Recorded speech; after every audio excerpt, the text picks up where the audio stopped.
what we're going to do is now map the wefts. The beautiful thing about slim weft is you can cut those wefts to help you customize the fit.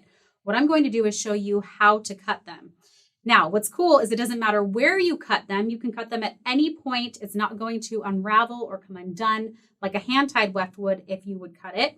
So with a slim weft, you can cut it at any point. The challenge is if you cut down into the weft, you can potentially cut away some of that hair. So if you are going to make a cut, you always want to make sure that you're getting your small scissors in there, going between the hair, cutting up and away from the hair, up and out of the hair, much like you do when you're removing your stitching. Go in and cut up. Very similar. So what we're going to do is start to map these out and create that custom fit and cut as needed. Now, because she wants a little more density towards the back, I'm going to actually cut the weft in half and double up that density. Now, again, you can always fold that weft, but if you prefer not to have those folds as you go in and sew, so it lays a little more flush and flat, if it's easier for you when you're sewing, you can absolutely cut it. So what I'm going to do is fold this weft right in half, matching up those sides, just as if we were going to apply that fold. The only difference is we're going to cut at that halfway point. So I have my small scissors in there. I'm going between the hair and I'm just cutting up and away. Now I have this double layer of 2 cut wefts that I'm going to stack right on top of each other and lay right here at the center back. Again, always using extra marking clips. The slim weft is a little more slippery than the hand-tied wefts.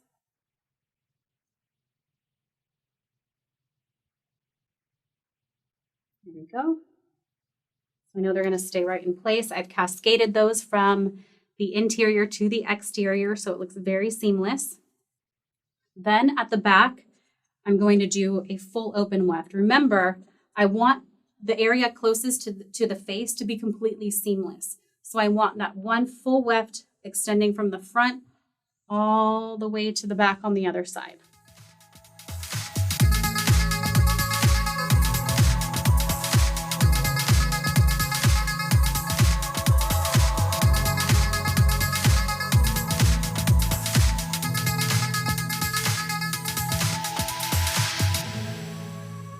Now, because that's landing right on top of the bead, I'm going to make that adjustment.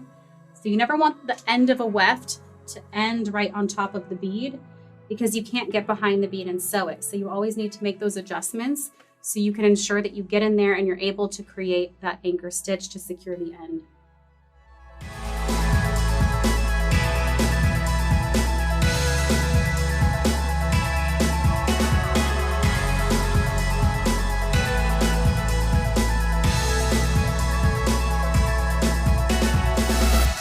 So I have one more weft. I want to apply that right around the face on either side. So I'm going to cut this in half. Again, you can do it in a third and a quarter. It doesn't matter. You have total creative freedom with slim weft to cut to any size as you please. So I'm going between those hairs, making sure that I don't cut away any of the hair in the slim weft, and then cutting up and away.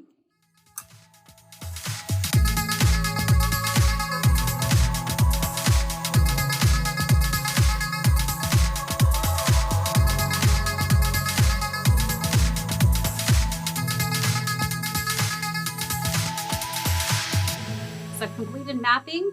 I have that double density with those 2 cut wefts in the back.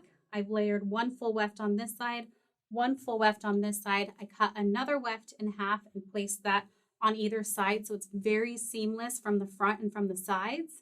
And I have this really narrow gap at the center back, which is totally undetectable.